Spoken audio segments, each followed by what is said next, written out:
నమస్కారం. City cable CPC న్యూస్కి స్వాగతం. ముందుగా ముఖ్యాంశాలు. రాష్ట్ర ప్రజలకు వాలంటీర్లు అందిస్తున్న సేవలను చూసి ప్రతిపక్షాలు ఓర్వలేకపోతున్నాయి. టీడీపీ, జనసేన నేతలపై రాష్ట్ర సాంఘిక సంక్షేమ శాఖ బోర్డు చైర్మన్ పులి సునీల్ కుమార్ ఆగ్రహం.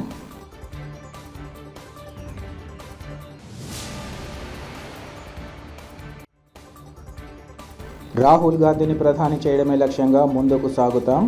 కాంగ్రెస్ పార్టీ అభ్యర్థుల జాబితా విడుదల సందర్భంగా పిసిసి అధ్యక్షురాలు వైఎస్ షర్మిలారెడ్డి వెల్లడి.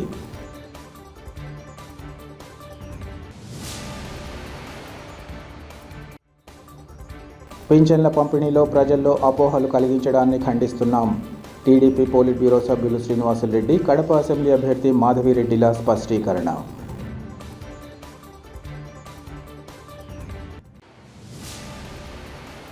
డాక్టర్ రాజశేఖర రెడ్డి ఆశయాల కోసమే కాంగ్రెస్ పార్టీలోకి వచ్చి పిసిసి బాధ్యతలు తీసుకున్న తరుణంలో నాన్నగారు భావించిన రాహుల్ గాంధీని ప్రధాని చేయడమే లక్ష్యంగా ముందుకు సాగుతామని పిసిసి అధ్యక్షురాలు వైఎస్ షర్మిలారెడ్డి తెలిపారు.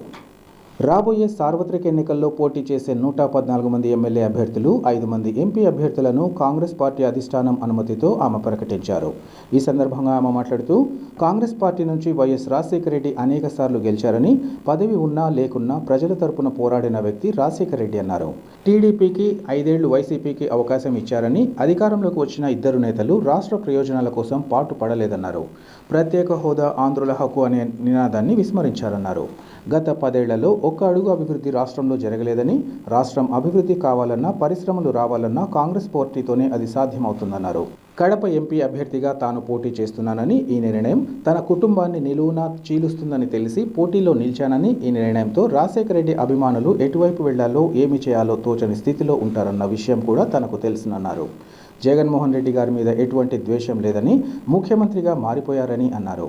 వైసీపీ పార్టీలో హత్య రాజకీయాలను ప్రోత్సహిస్తున్నారని చెప్పారు.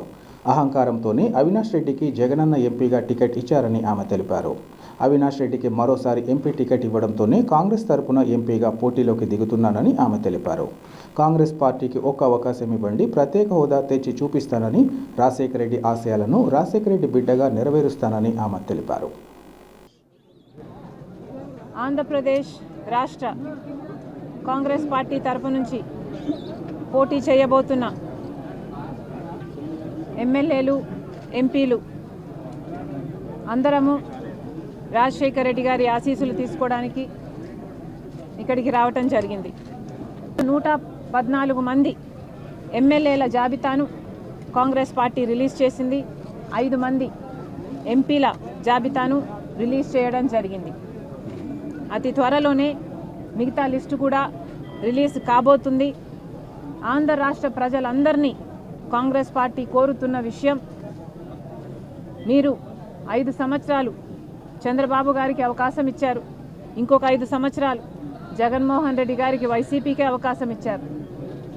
ఏ ఒక్కరూ కూడా, చంద్రబాబు గారైనా జగన్మోహన్ రెడ్డి గారైనా రాష్ట్ర ప్రయోజనాల కోసం పని చేయలేదు. ఆంధ్ర రాష్ట్ర ప్రజల హక్కు ప్రత్యేక హోదా. అలాంటిది ఒక్కరోజు కూడా అధికారంలో ఉండి, ముఖ్యమంత్రులుగా ఉండి కూడా ఒక్కరోజు కూడా నిజమైన ఉద్యమం చేయని వాళ్ళు చంద్రబాబు గారైనా జగన్మోహన్ రెడ్డి గారైనా. అలాంటి వాళ్ళను ఎన్నుకున్నందుకు ప్రజలు ఎంతో నష్టపోయారు.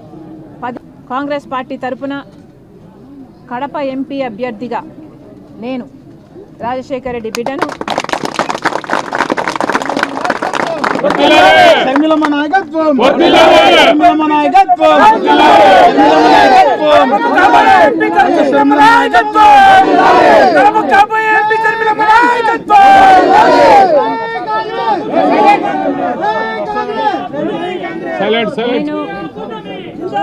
రాజశేఖర రెడ్డి గారి బిడ్డ వైఎస్ షర్మిలారెడ్డి కాంగ్రెస్ పార్టీ అభ్యర్థిగా, ఎంపీ అభ్యర్థిగా నేను నిలబడబోతున్నాను.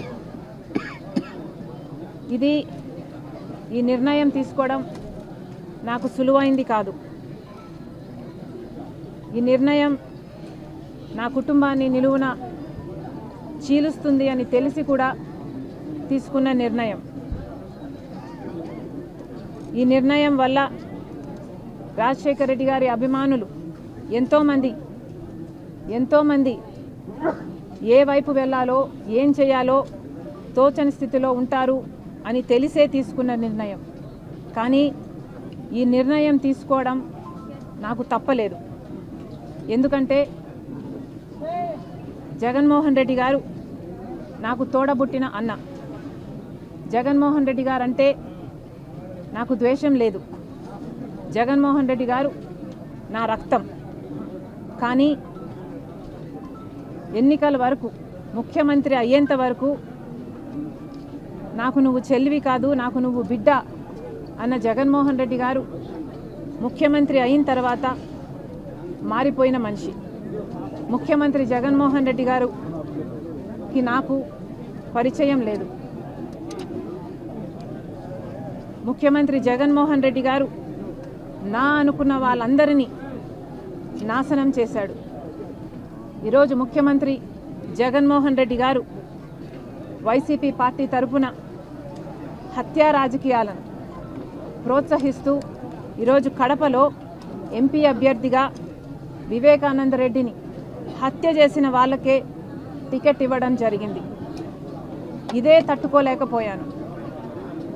హత్య చేసిన వాళ్ళకి ఈ రోజు వరకు శిక్ష పడలేదు. హత్య చేసిన వాళ్ళు, చేపించిన వాళ్ళు ఈ రోజు వరకు తప్పించుకొని తిరుగుతున్నారు. అన్ని సాక్ష్యాలు ఉన్నా, అన్ని ఆధారాలు ఉన్నా, ఎన్ని వాగ్మూనాలు ఉన్నా ఇవేవి వాళ్ళకు శిక్ష పడడానికి సహాయపడకపోగా అధికారం వాడుకొని ఈరోజు జగన్మోహన్ రెడ్డి గారు వాళ్ళనే రక్షించడమే కాకుండా ఈరోజు వాళ్ళకే, మళ్ళీ అవినాష్ రెడ్డి గారికే టికెట్ ఇవ్వడం అన్నది నేను తట్టుకోలేకపోయాను. వైసీపీ పార్టీ, వైసీపీ ప్రభుత్వం రక్తంలో మునిగిపోయింది. వివేకానంద రెడ్డి హత్యను ఆ రోజు రాజకీయం కోసం వాడుకున్నారు అన్న విషయం మాకు ఆఖరి వరకు అర్థం కాలేదు. సాక్షి ఛానల్లో అంత ఘోరంగా వివేకానంద రెడ్డి హత్య జరిగితే వివేకానంద రెడ్డిది హార్ట్ అటాక్ అని మొట్టమొదటగా సాక్షి ఛానలే చెప్పింది. ఎందుకు అన్న విషయం ఆ రోజు మాకు అర్థం కాలేదు. వివేకానంద రెడ్డి హత్య విషయంలో ఎన్ని ఆధారాలు ఉన్నప్పటికీ కూడా అదే హంతకుల్ని పదే ఈ 5 సంవత్సరాలుగా వెనుకేసుకొచ్చాడు జగనన్న గారు. ఇవన్నీ ఒక ఎత్తు అయితే అసలు ఈ కడప ఎన్నికల్లో మళ్ళీ ఆయనకే టికెట్ ఇవ్వడము ఇంకొక ఎత్తు. ఇంత తెలిసి కూడా, ఇంత ఘోరమని తెలిసి కూడా, ప్రజలు హర్షించరు అని తెలిసి కూడా ఎంత అహంకారం కాకపోతే మళ్ళీ అదే అవినాష్ రెడ్డికి జగనన్న గారు టికెట్ ఇస్తారు. రాజశేఖర రెడ్డి గారి బిడ్డగా నేను ఏం చేయాలో ఆలోచించాను. నేను రాజశేఖర రెడ్డి బిడ్డను.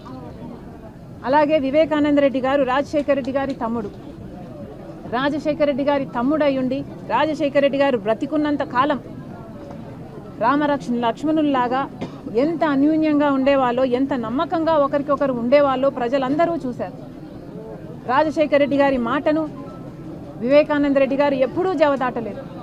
అలాంటి వివేకానంద రెడ్డి గారి ఆఖరి కోరిక, చివరి కోరిక నేను ఎంపీగా నిలబడాలి అని నా దగ్గరికి వచ్చి దాదాపు 2 గంటల పాటు నువ్వు ఎంపీగా నిలబడాలమ్మా అని నన్ను ఎంతగానో ప్రాధేయపడ్డారు.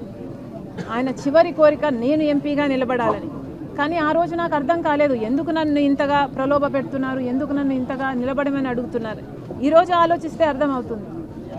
కానీ ఇంత జరిగినా కూడా వివేకానంద రెడ్డి మీద కక్ష కట్టినట్టుగా వాళ్ళ రాజకీయ లబ్ధి కోసం వివేకానంద రెడ్డిని హత్య చేస్తే ఈరోజు అదే హంతకులకు అండగా నిలబడ్డవాడు జగనన్న గారు. మరి రాజశేఖర రెడ్డి గారి బిడ్డగా నేను ఏం చేయాలి? రాజశేఖర రెడ్డి గారి తమ్ముడి విషయంలోనే నేను న్యాయం చేయలేకపోతే ఇక ప్రజలకు ఏం న్యాయం జరుగుతుంది?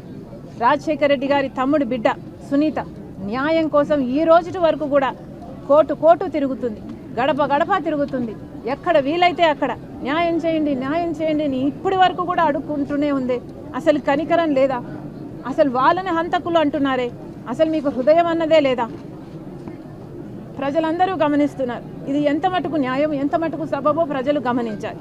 ఈరోజు నేను ఎంపీగా నిలబడడానికి కారణం అటు వైసీపీ పార్టీ, జగనన్న గారు అవినాష్ రెడ్డిని ఎంపీగా నిలబెట్టారు కాబట్టి, ఇది అన్యాయం కాబట్టి ఈ హత్య రాజకీయాలు మేము విరుద్ధం కాబట్టి ఒక హంతకుడు హత్య చేపించిన వాళ్ళు మళ్ళీ చట్ట సభల్లోకి వెళ్ళకూడదు అన్న నిర్ణయం తీసుకుని ఈరోజు నేను రాజశేఖర రెడ్డి బిడ్డను కడప ఎంపీగా నిలబడడం జరుగుతుంది. ప్రజలందరూ ఆలోచించాలి. రాజశేఖర రెడ్డి గారి కొడుకయ్యుండి రాజశేఖర రెడ్డి గారి ఆశయాలను నిలబెడతానని చెప్పిన జగనన్న గారు ఒక్క అవకాశం ఇవ్వండి అన్నారు. ప్రజలు నమ్మారు. ఒక్క అవకాశం ఇచ్చారు జగనన్నకి. రాజన్న రాజ్యం తెస్తానన్న జగనన్న గారు రాక్షస రాజ్యం తీసుకొచ్చారు. ఒక్క అవకాశం ఇవ్వండి, నేను స్పెషల్ స్టేటస్ తీసుకొస్తాను అని చెప్పాడు జగనన్న గారు. ఆయన స్వప్రయోజనాల కోసం స్పెషల్ స్టేటస్ను బీజేపీ పార్టీకి తాకట్టు పెట్టేశారు. ఒక్క అవకాశం ఇవ్వండి, నేను పోలవరం కడతాను అన్నాడు. కానీ బీజేపీ పార్టీతో కుమ్మక్కయ్యారు. బీజేపీ పార్టీ తరపున బానిసగా మారారు. బీజేపీ పార్టీకి సేవలు చేశారు. వాళ్ళ ప్రతి బిల్లును సపోర్టు చేశారు. ఆఖరికి మణిపూర్ విషయంలో కూడా బీజేపీని వ్యతిరేకించలేదు. ఒక్క ఛాన్స్ ఇవ్వండి, ఒక్క ఆపర్చునిటీ ఇవ్వండి, రాజధాని కడతాను, ఇలా ఒక్కొక్కటిగా ఎన్ని చెప్పాడు జగనన్న గారు. ఆఖరికి పూర్తి మద్యపాన నిషేధం చేస్తానని చెప్పి మహిళల్ని మోసం చేశారు. పేదవాళ్ళకి ఇల్లులని చెప్పి మోసం చేశారు.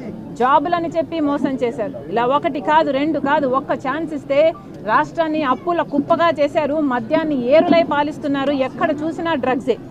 ఇదేనా? ఒక్క ఛాన్స్ ఇస్తే ఏం చేశాడు జగనన్న గారు? ఈరోజు రాష్ట్ర ప్రజలందరూ ఆలోచన చేయాలి. రాజశేఖర రెడ్డి బిడ్డగా నేను చెప్తున్నాను, కాంగ్రెస్ పార్టీని ఆశీర్వదించండి. కాంగ్రెస్ పార్టీకి మళ్ళీ అవకాశం ఇవ్వండి. ఏ కాంగ్రెస్ పార్టీలో అయితే రాజశేఖర రెడ్డి గారు ఎన్ని అద్భుతమైన పథకాలు, ఉపాధి హామీ పథకమైనా, రుణమాఫీ అయినా, ఇలా ఫీజు రీయింబర్స్మెంట్ అయినా, 40 లక్షల మందికి పేదవాళ్ళకి ఇల్లులు కట్టడమైనా, ఇవన్నీ జలయజ్ఞమైన రాజశేఖర రెడ్డి గారు చేసింది కాంగ్రెస్ పార్టీ సహకారం వల్లనే. కాబట్టి మళ్ళీ ఈ కాంగ్రెస్ పార్టీని ఆశీర్వదించాలి. ఆ రాజశేఖర రెడ్డి గారి సంక్షేమ పాలన రాజశేఖర రెడ్డికి బిడ్డగా నేను తీసుకొస్తానని ఆంధ్ర రాష్ట్ర ప్రజలకు మాటిస్తూ రాష్ట్ర ప్రజలకు వాలంటీర్లు అందిస్తున్న సేవలను చూసి టీడీపీ జనసేన నేతలు ఓర్వలేకపోతున్నారని రాష్ట్ర సాంఘిక సంక్షేమ శాఖ బోర్డు చైర్మన్ పులి సునీల్ కుమార్ ఆగ్రహం వ్యక్తం చేశారు. కడప నగరంలోని వైసీపీ కార్యాలయంలో ఏర్పాటు చేసిన విలేకరుల సమావేశంలో ఆయన మాట్లాడారు. ఇంటి వద్దకే సంక్షేమ పథకాలు అందుతున్నాయంటే కేవలం వాలంటీర్ల ద్వారానే సాధ్యమవుతుందన్నారు. ప్రతి నెల 1వ తేదీ తెల్లవారక ముందే ఇంటి తలుపు తట్టి పింఛన్లు అందిస్తున్న దాన్ని చూసి తట్టుకోలేని చంద్రబాబు తన అనుచరుడు నిమ్మగడ్డ రమేష్ అనే వ్యక్తితో కోర్టులో పిటిషన్ వేయించిన విషయం జగమెరిగిన సత్యమన్నారు. ఇవేవీ పట్టించుకోకుండా తమకేమీ తెలియనట్లు టీడీపీ నాయకులు మాట్లాడడం దారుణమన్నారు. సోషల్ మీడియా ద్వారా వృద్ధులు, దివ్యాంగులు తమ బాధలు తెలియజేస్తూ ఎదుర్కొంటున్న ఇబ్బందులు తెలుసుకుంటుంటే వర్ణనాతీతంగా ఉన్నాయన్నారు. పింఛన్ల పంపిణీకి వాలంటీర్లను దూరంగా ఉండాలని చూడడం బాధాకరమన్నారు. ముఖ్యమంత్రి వైఎస్ జగన్మోహన్ రెడ్డిని ఎన్నికల్లో ఎదుర్కోలేమని భావించి ఇలాంటి కుట్రలకు తెర తీశారని చెప్పారు. ముసలివాళ్ల ఉసురు తగిలి టీడీపీ పాతాళానికి పోవడం తథ్యమన్నారు. ఎవరెన్ని కుట్రలు పన్నినా రాష్ట్రంలో వైసీపీ అధికారంలోకి రావడం, జగనన్న మరోమారు ముఖ్యమంత్రి కావడం ఖాయమని అన్నారు. ఈ సమావేశంలో డిప్యూటీ మేయర్ నిత్యానంద రెడ్డి, వైసీపీ నేత గుమ్మా రాజేంద్రనాథ్ రెడ్డి తదితరులు పాల్గొన్నారు. మాట్లాడినటువంటి వాళ్ళు ఎట్టకేలకు ఈరోజు విజయం సాధించినట్లుగా అనుకుంటా ఉన్నారు. నిజంగా చాలా దారుణం. రాష్ట్రంలో అవతాతలకు కావచ్చు, వితంతు అక్క చెల్లెమ్మలకు కావచ్చు, అదేవిధంగా వికలాంగులకు కావచ్చు, వాళ్ళందరికీ కూడా ఎంతో మంచి చేసే విధంగా వాళ్ళ ఇంటి దగ్గరికే వెళ్ళి వాలంటీర్లు పింఛన్లు ఇస్తూ ఉంటే అది చూసి ఓర్వలేక ఈరోజు నిమ్మగడ్డ రమేష్ అనే మాజీ ఎన్నికల అధికారి చేత ఒక పిటిషన్ వేయించి చంద్రబాబు నాయుడు గారు తొత్తుగా ఉన్నటువంటి ఆయన గతంలో ఇప్పుడు ఆయనతో పిటిషన్ వేయించి మళ్ళీ తెర మీదకి వచ్చి టీడీపీకి సంబంధించినటువంటి నాయకులందరూ కూడా ముసలి కన్నీరు కారుస్తూ ఉన్నారు. చంద్రబాబు నాయుడు దొడ్డిదారితో నిమ్మగడ్డ రమేష్తో ఆ పని చేయిస్తూ బయటకు వచ్చి మళ్ళీ తెలుగుదేశం క్యాడర్ అందరికీ కూడా చెప్పడం జరుగుతూ ఉంది. మీరందరూ కూడా ఇంటింటికి వెళ్ళండి, పింఛన్లు ఇయ్యక వాలంటీర్లు ఇవ్వకపోవడానికి మేము కారణమని చెప్పండి అని చెప్తా ఉన్నాం. ఈ విషయం చిన్నపిల్లవాడికి కూడా తెలుసు. వాలంటీర్లు అంటే ఎంత అవహేళనగా నువ్వు మాట్లాడుతూ ఉన్నావో, జగన్మోహన్ రెడ్డి గారిని ఎంత అవహేళనగా వాలంటీర్ల గురించి మాట్లాడావో అవన్నీ రాష్ట్ర ప్రజలందరికీ తెలుసు. ఖచ్చితంగా రాబోయే ఎలక్షన్లలో వైఎస్ఆర్ కాంగ్రెస్ పార్టీకి పట్టం కట్టడం ఖాయం. ప్రజలందరూ మళ్ళీ వైఎస్ఆర్ కాంగ్రెస్ పార్టీకి అధికారంలోకి రావడం ఖాయం. జగన్మోహన్ రెడ్డి గారు ముఖ్యమంత్రి అవడం వెంటనే మళ్ళీ ఈ వాలంటీర్ల చేతనే ఇంటింటికి పింఛన్లు ఇచ్చేటువంటి పరిస్థితి, ఇంటింటికి సంక్షేమ పథకాలు ఇచ్చేటువంటి పరిస్థితి ఖచ్చితంగా రాబోయే రోజులలో మళ్ళీ మాకు ముఖ్యమంత్రి జగన్మోహన్ రెడ్డి గారు అయ్యి చేస్తారని చెప్పేసి మేము ప్రగాఢ విశ్వాసం తెలియజేస్తా ఉన్నాం. ఈరోజు జగన్మోహన్ రెడ్డి గారు ఏదైతే పింఛన్ బుక్ పైన ఫోటో ఉందని చెప్పేసి ఒక చిన్న కారణం చూపించి వాలంటీర్లోనే లేకుండా చేస్తే మనకు ఓట్లు పడతాయి అని చెప్పేసి చంద్రబాబు నాయుడు గారు నిన్న నిమ్మగడ్డ రమేష్ గారితో పిటిషన్ వేయించి దాన్ని రద్దు చేయించడం జరిగింది. మరి ఈరోజు అదే వల్ల రామయ్య మిగతా తెలుగుదేశం పార్టీ క్యాడర్లంతా కూడా ఎన్నికల సంఘానికి పోయేసి లేదు పింఛన్ వాలంటీర్ల ద్వారానే ఇవ్వాలి అని చెప్పేసి మళ్ళీ బూటకంగా ప్రజలను మభ్యపెట్టే విధంగా చేస్తూ ఉన్నాడు. ఈరోజు నిజంగా వాళ్ళ పరిస్థితి చూస్తే సచివాలయాల దగ్గరికి వెళ్ళారు, అక్కడికి వెళ్తే అక్కడ అధికారులు లేరు, వాళ్ళకు ముందస్తుగా చెప్పేవాళ్ళు లేరు. వాళ్ళు సొంతంగా ముసలి వాళ్ళు ఒక ఆటోకు 200 రూపాయలు వెచ్చించి పోయి వస్తే మళ్ళీ ఈరోజు కాదు 3వ తేదీ ఇస్తామని చెప్పి, అది ప్రజలకు ఎంత ఇబ్బంది అంటే వాళ్ళ బాధలు చెప్పుకోలేనంతగా 1వ తేదీ ట్యాబ్లెట్లకు కావచ్చు, వాళ్ళ ఇంటి బాడుగలు కావచ్చు, లేదా వాళ్ళ ఇంటి సరుకులకు కావచ్చు, వాళ్ళు ఒక ప్లాన్తో ముసలి వాళ్ళు ఈ 3000 రూపాయలు వస్తుంది అని చెప్పేసి నమ్ముకొని ఉన్నారు. మరి వారి కష్టాన్ని తెలుగుదేశం పార్టీకి తెలియదా అని మేము అడుగుతూ ఉంటాం. అంతేకాకుండా నిన్న ప్రెస్ మీట్ పెట్టి రాష్ట్ర వ్యాప్తంగా అనేక మంది తెలుగుదేశం పార్టీ వాళ్ళు ముసలి వాళ్ళ పైన ముసలి కన్నీరు గారుస్తూ ఉన్నారు. అందులో భాగంగా నిన్న మాధవిరెడ్డి గారు, శ్రీనివాసరెడ్డి గారు ఇక్కడ మాట్లాడుతూ ఉంటారు, ఇక్కడ డబ్బు లేదు కాబట్టి ఈరోజు అబద్ధంగా చెంది మా తెలుగుదేశం పార్టీ పైన నేను నెట్టుతాను అని. ప్రజలంతా ఏం అమాయకులు కాదు, మీరు మాటలు చెప్పి ఇక్కడ ఓట్లు వేయించుకోవాలంటే ఎవరికి కూడా చెల్లదు. ప్రజలందరికీ కూడా తెలుసు, మీరందరూ కూడా చెప్తా ఉంటారు, రాష్ట్రం జగన్మోహన్ రెడ్డి సంక్షేమం చేస్తే శ్రీలంక అవుతుంది, తెలుగుదేశం పార్టీ అధికారంలోకి వచ్చి చేస్తే అదే సంక్షేమం చేస్తే సింగపూర్ అవుతుంది అని చెప్పి. రాష్ట్రంలో చంద్రబాబు నాయుడు లాగా జగన్మోహన్ రెడ్డి ఎప్పుడు కూడా మాట తప్పే వ్యక్తి కాదు. ఎన్ని కష్టాలు వచ్చినా, ఎన్ని నష్టాలు వచ్చినా చివరకు ఉద్యోగుల యొక్క వాళ్ళకు రావాల్సినటువంటి ఉన్నా కూడా వాళ్ళకి ఆపి పేదవాళ్ళైనటువంటి ముసలి వాళ్లకు, వితంతువులకు, వికలాంగులకు ప్రతి నెల 1వ తేదీ మార్నింగే, ఆదివారం అయితే ముందు రోజే, శనివారం అయితే హాలిడే వస్తే ఇంకా ముందు రోజే ఇచ్చినటువంటి ఘనత వైఎస్ఆర్ కాంగ్రెస్ పార్టీది. కాబట్టి ఈరోజు ఏదో చివరిలో ఎన్నికలు వచ్చినప్పుడు మీరు చెప్తే ఎవరు నమ్మేవాళ్ళు లేరు. ఖచ్చితంగా 68 లక్షల మంది పింఛన్లు తీసుకుంటూ ఉన్నారు ఈ రాష్ట్రంలో. మరి వాళ్ళ యొక్క ఉసురు ఖచ్చితంగా తెలుగుదేశం పార్టీ కొట్టుకుంటుంది. ఆ ఉసురు కొట్టుకోవడంలో వీళ్ళందరూ కూడా బంగాళాఖాతంలో కలిసిపోవడం గ్యారెంటీ అని కూడా మేము తెలియజేస్తూ ఉన్నాం. అయ్యా, బయట పక్క రాష్ట్రంలో మాకు అత్యంత శత్రువుగా ఉండబడినటువంటి సీఎం గారు, కాంగ్రెస్ పార్టీకి సంబంధించిన రేవంత్ రెడ్డి గారు ఈ సిస్టమ్ని పొగుడుతూ ఉన్నాడు. ఇలాంటి ఒక సిస్టమ్ని ఏర్పాటు చేయాలని బహిరంగంగా చెప్పడం జరిగింది. పేదలు, అసలు నడవడానికి వీలు లేని వాళ్ళు, అసలు ఈ పెన్షన్ తప్ప ఇతరత్ర ఆధారం లేనిటువంటి వాళ్ళు 90% అండ్ యాడ్ వాళ్ళు ఈ పెన్షన్ వస్తే తప్ప నెక్స్ట్ డే గడవని ఒక పరిస్థితి ఉన్నప్పుడు రాజకీయం ఏ దాంట్లో అయినా చేయవచ్చు. రాజకీయ నాయకుడు అన్న తర్వాత రాజకీయమే చేయాలి. గెలుపు అనేటటువంటిది పొందడం కోసం కొన్ని రాజకీయపరమైన ఎత్తుగడలు చేయవచ్చు. కానీ ఒక పేదలకు సంబంధించిన, ముసలి వాళ్లకు సంబంధించిన ఇలాంటి విషయంలో కూడా రాజకీయం చేసే ఈ రాజకీయ నాయకులు నిజంగా ప్రజలు డైరెక్ట్గా ఆలోచించాల్సిన అవసరం ఈ సమయంలో వచ్చింది. ఇంత నికృష్టమైనటువంటి ఆలోచనలు కలిగిన రాజకీయ నాయకుడు తిరిగి ముఖ్యమంత్రి కావాలా వద్దా అని నిర్ణయించుకోవాల్సిన సమయం నిజంగా ఆసన్నమైందని, ఇలాంటి ఒక విపరీతమైన ఆలోచనలు కలిగిన ఈ త్రయం అనేటటువంటి ఆలోచనలను నిశితంగా పరిశీలించాల్సిన అవసరం ఉందని ప్రజలను మరొక్కసారి వేడుకుంటూ ఉన్నాం.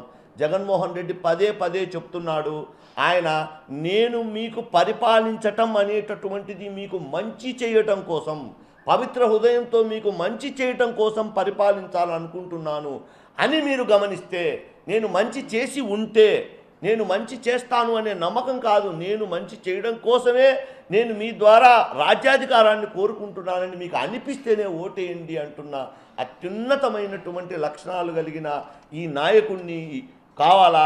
ఇలాంటి నికృష్టమైనటువంటి ఆలోచనలు చేసి ఏ దాన్నైనా రాజకీయానికి ఉపయోగించుకోవాలనేటటువంటి ఇలాంటి విపరీత ఆలోచనలు ఉండేటటువంటి ఈ నాయకులు కావాలా అని ఆలోచించుకోమని ఒక్కసారి మీ అందరికీ హృదయపూర్వకంగా మీ ద్వారా ప్రజలను కోరుకుంటూ ఉన్నా. జై హింద్. కొత్త మాధవరం గ్రామంలో ఆత్మహత్యకు పాల్పడిన సుబ్బారావు కుటుంబాన్ని అన్ని విధాలా ఆదుకోవడంతో పాటు కేసు విచారణలో జాప్యం లేకుండా చూడాలని ఏపీ చేనేత కార్మిక సంఘం రాష్ట్ర అధ్యక్ష ప్రధాన కార్యదర్శి బి మాధవస్వామి పిల్లలమర్రి నాగేశ్వరరావులు కోరారు. ఈరోజు ఆయా నాయకులు మాధవరంలోని బాధిత కుటుంబాన్ని పరామర్శించి మాట్లాడారు. అధికారులు, అధికార పార్టీ నేతల భూధన దాహానికి అమాయక కుటుంబం బలి అయిందన్నారు. చనిపోయి వారం రోజులు దాటినా పోలీసులు, రెవెన్యూ అధికారులు విచారణ చేపట్టకపోగా కేసును నీరుగార్చేందుకు సుబ్బారావుపై అసత్యపు విష ప్రచారాన్ని చేస్తూ చేనేత కుటుంబంపై కర్కశంగా వ్యవహరిస్తున్నారని అన్నారు.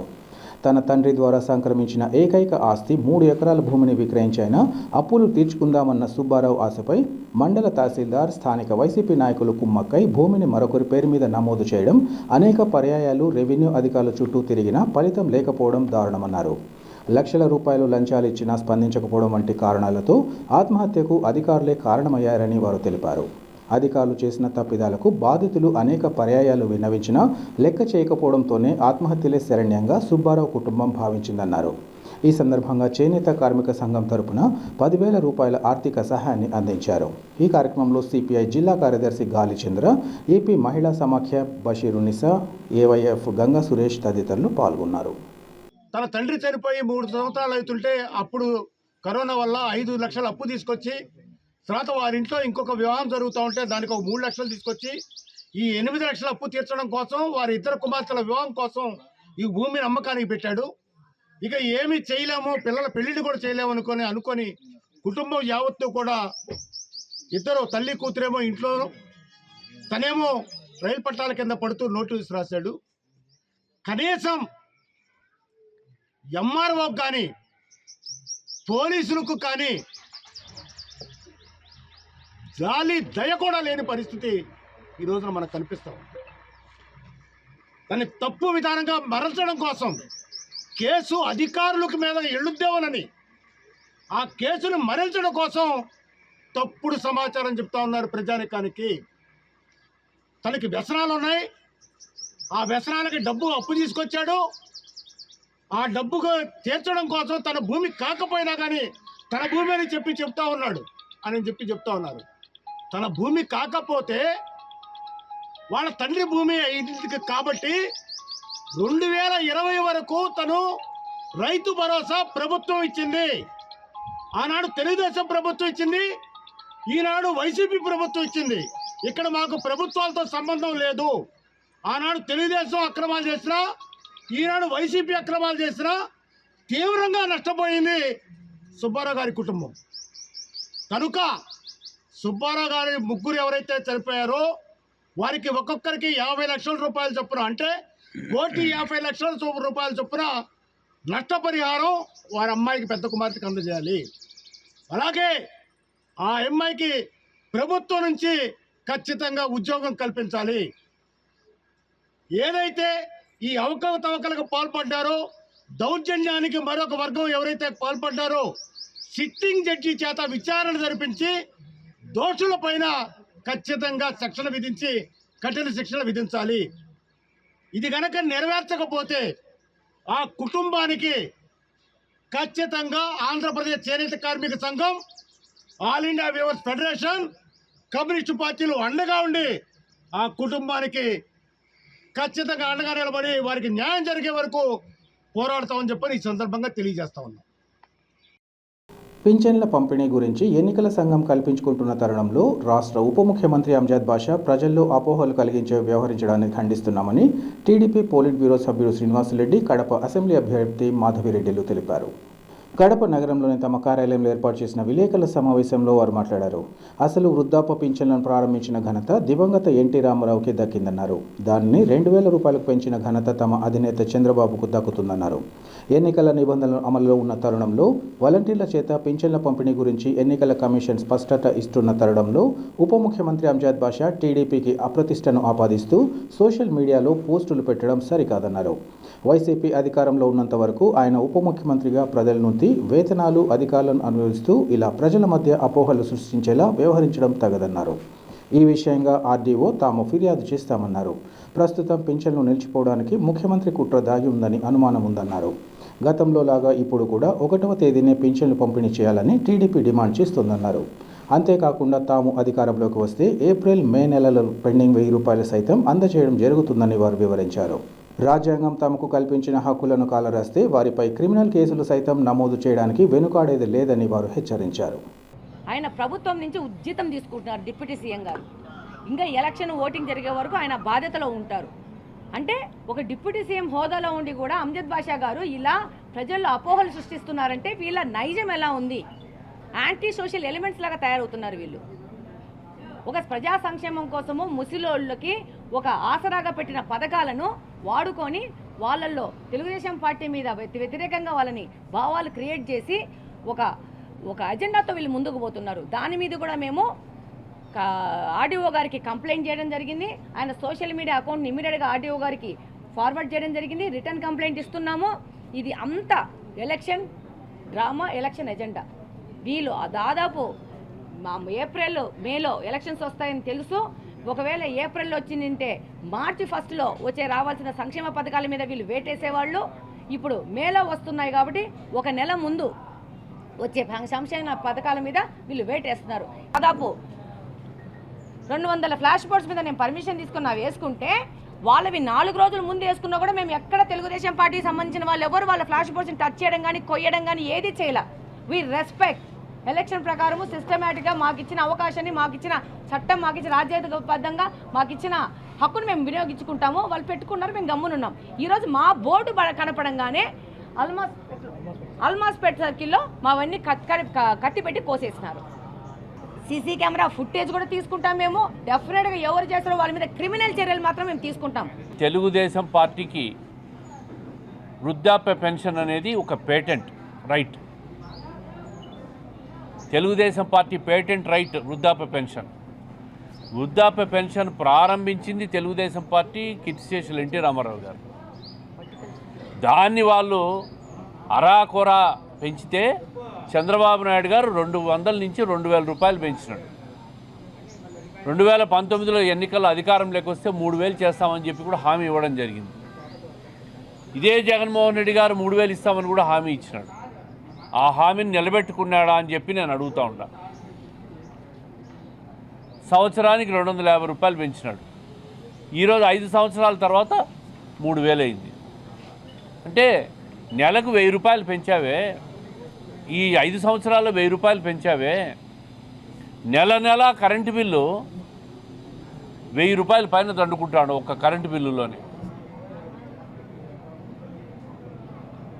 ఎవరిని సంతృప్తి పరుస్తా అంటారు మీరు? పేదల సంక్షేమానికి మీరు ఎక్కడ కట్టుబడి ఉన్నారు? ప్రతిరోజు 5 సంవత్సరాలుగా కూడా అబద్ధాలు చెప్పడం, ప్రజలను మభ్యపెట్టడం. ఈరోజు ఎన్నికల కోడ్ వచ్చింది. మాకు అనుమానం వస్తూ ఉంది, ఈ ప్రభుత్వం, ఈ జగన్మోహన్ రెడ్డి గారే రాజ్యాంగ వ్యవస్థల ద్వారా ఇన్ఫ్లుయెన్స్ చేసి పెన్షన్లు ఈ ఏదైతే వాలంటీర్లు ఉన్నారో వాళ్ళ ద్వారా పంచనీయకుండా చేసినాడు ఈయనే. ఈ జగన్మోహన్ రెడ్డి గారే కుట్రదారుడు. దాంట్లో చేసి ఆ బురదంతా కూడా తెలుగుదేశం పార్టీ మీద చల్లాలని ప్రయత్నం చేస్తూ ఉన్నాడు. మీరు అధికారంలో ఉన్నారయ్యా, మీకు నెల పెన్షన్ ఇచ్చిన వాళ్ళు ఈ 1 నెల ఎందుకు ఇవ్వలేకపోతుంటారు? ఏమిటి వైఫల్యం? ఎవరిది? మీ ప్రభుత్వంలో అధికారంలో ఉన్నారు, మీ వైఫల్యం అది. ఎన్నికల సంఘం ఆదేశాలు, ఎన్నికల సంఘం కండిషన్స్ అని చెప్పి, నిబంధనలు అని చెప్పి ఎగరగొడతారా? ఖజానాన్ని ఖాళీ చేస్తావా? నీతో నీ బంధువర్గం, నీ అనుచర వర్గం, కాంట్రాక్టర్లకు బిల్లులు ఇచ్చేదానికి నీకు నిబంధనలు వర్తించవు. ఎన్నికల నిబంధనలు, పెన్షన్లు ఇచ్చేదానికి ఎన్నికల నిబంధనలు పనిచేస్తాయా? అది తెలుగుదేశం పార్టీ మీద బురద జల్లేదానికి ప్రయత్నం చేస్తారా? అధికారంలో ఉన్నారు, పెన్షన్లు పంచండి. మీరు ఎవరితో పంచుకుంటారో మాకు అనవసరం. పేదలకు వృద్ధాప్య పెన్షన్ 1వ తేదీ గతంలో ఏ విధంగా వచ్చిందో అదే విధంగా పంచాలి. ఇది Telugu Desam party demand. Telugu Desam party వృద్ధాప్య పెన్షన్లు అంటే పేటెంట్ రైట్. మేము ప్రారంభించిన కార్యక్రమం ఇది, ప్రజలకు అందరికీ తెలుసు. రేపు తెలుగుదేశం పార్టీ అధికారంలోకి వస్తే ఇదే వృద్ధులకు, వికలాంగులకు, వితంతువులకు 4,000 రూపాయల పెన్షన్ ఇవ్వబోతా ఉంది తెలుగుదేశం పార్టీ. ఈ ఏప్రిల్ మేలో కూడా ఎన్నికల నిబంధనలు అని చెప్పి ఇబ్బంది పెడుతున్న వైసీపీ ప్రభుత్వం ఏదైతే లబ్ధిదారులు ఉన్నారో వాళ్ళకి ఏప్రిల్ నుంచే కూడా బ్యాలెన్స్ 1,000 రూపాయలు కూడా తెలుగుదేశం పార్టీ ఇవ్వబోతా ఉందనే విషయాన్ని చంద్రబాబు నాయుడు గారు స్పష్టంగా ప్రకటన కూడా చేశారు. వీళ్ళ మోసపూరిత హామీలు, మోసపూరిత వ్యవహారాన్ని, దుష్ప్రచారాలను తెలుగుదేశం పార్టీ మీద రుద్దాలని చూస్తే ప్రజలు నమ్మే పరిస్థితుల్లో లేరు. తన ప్రతిభను గుర్తించి కడప పార్లమెంట్ అభ్యర్థిగా ప్రకటించినందుకు చంద్రబాబు నాయుడుకు కృతజ్ఞతలు తెలియజేసుకుంటున్నానని కడప పార్లమెంట్ అభ్యర్థి భూపేష్ రెడ్డి తెలిపారు. ఈ మేరకు ఆయన మీడియాతో మాట్లాడుతూ కష్టపడిన కార్యకర్తలకు తెలుగుదేశం పార్టీ ఎల్లప్పుడూ అండగా ఉంటుందన్నారు. పొత్తులో భాగంగా జమ్మలమడుగు ఎమ్మెల్యే అభ్యర్థి టికెట్ బీజేపీకి కేటాయించడం జరిగిందన్నారు. కడపలో 30 ఏళ్ల నుంచి ఒకే కుటుంబం శాసిస్తోందని, తనలాంటి యువకుడికి అవకాశం ఇవ్వాలని ప్రజలు మార్పు కోరుకుంటున్నారని తెలిపారు. ఆ మార్పు ఏమిటో చేసి చూపిస్తానని అన్నారు. షర్మిల ప్రజల కోసం ఏనాడు పోరాడలేదని, కుటుంబ కలహాల కారణంగానే ఆమె కాంగ్రెస్ పార్టీ ఎంపీగా పోటీ చేస్తోందన్నారు. 2019లో వివేకానంద రెడ్డి హత్య కేసును నారాసుర రక్త చరిత్రగా ప్రచారం చేసి ఓట్లు అభ్యర్థించారన్నారు. బీటెక్ రవిపై నిరాధారమైన ఆరోపణలు చేశారని, 5 ఏళ్లు గడుస్తున్నా దోషులెవరో నిర్దోషులెవరో తేల్చలేకపోయారన్నారు. ప్రజలే దేవుళ్ళు, సమాజమే దేవాలయం అనేదే టీడీపీ నినాదమని, అదే నినాదంతో ప్రస్తుతం తాము ముందుకు వెళ్తున్నామని ఆయన తెలిపారు. ఈరోజు కడప పార్లమెంట్ తెలుగుదేశం పార్టీ అభ్యర్థిగా పెద్దలు నారా చంద్రబాబు నాయుడు గారు నన్ను ప్రకటించడం జరిగింది. ఈ ప్రజాస్వామ్యంలో ఏ విధంగా రాజకీయంగా పోరాడాలా, ఏ విధంగా ప్రజల్లో ఉండాలా, ప్రజలకు ఏ విధంగా అభివృద్ధి పనులు చేయాలా, ప్రజలకు సంక్షేమ పథకాలు ఏ విధంగా అందజేయాలా, ఈ విధంగా ప్రజాస్వామ్యంలో రాజకీయాల్లో ఉంటేనే మనం చేయొచ్చు, రాజకీయంగా మనము ఏ విధంగా ముందుకు పోవాలా, కష్టపడిన కార్యకర్తకు, కష్టపడిన నాయకులకు ఏ విధంగా చంద్రబాబు నాయుడు గారు ప్రాధాన్యత ఇస్తున్నారు అనేది నా విషయంలో మీ అందరికీ తెలిసిన విషయమే. ఇక్కడ విషయం ఏంటంటే దాదాపు 30 ఏళ్ల నుంచి ఒకటే కుటుంబం ఎంపీగా ఉండడం జరుగుతూ ఉంది. మార్పు రావాలా, నమ్మకం మీద ఓటేయాలా, అమ్మకానికి కాదు మన ఓటని ఈ కడప జిల్లా ప్రజలకు నేను విజ్ఞప్తి చేస్తున్నాను. మార్పు రావాలా, మార్పు కోరుకున్న ప్రతి ఒక్కరూ నాకు మద్దతు తెలపాలని కూడా ఈ సందర్భంగా కోరుకుంటున్నాను. వార్తలు ముగించే ముందు ముఖ్యాంశాలు మరోసారి. రాష్ట్ర ప్రజలకు వాలంటీర్లు అందిస్తున్న సేవలను చూసి ప్రతిపక్షాలు ఓర్వలేకపోతున్నాయి. టీడీపీ, జనసేన నేతలపై రాష్ట్ర సాంఘిక సంక్షేమ శాఖ బోర్డు చైర్మన్ పులి సునీల్ కుమార్ ఆగ్రహం.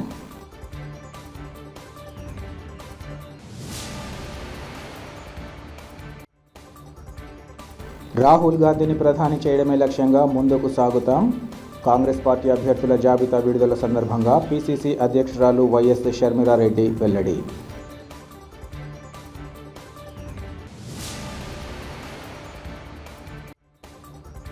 పింఛన్ల పంపిణీలో ప్రజల్లో అపోహలు కలిగించడాన్ని ఖండిస్తున్నాం. టీడీపీ పోలిట్ బ్యూరో సభ్యులు శ్రీనివాసులరెడ్డి, కడప అసెంబ్లీ అభ్యర్థి మాధవిరెడ్డిల స్పష్టీకరణ.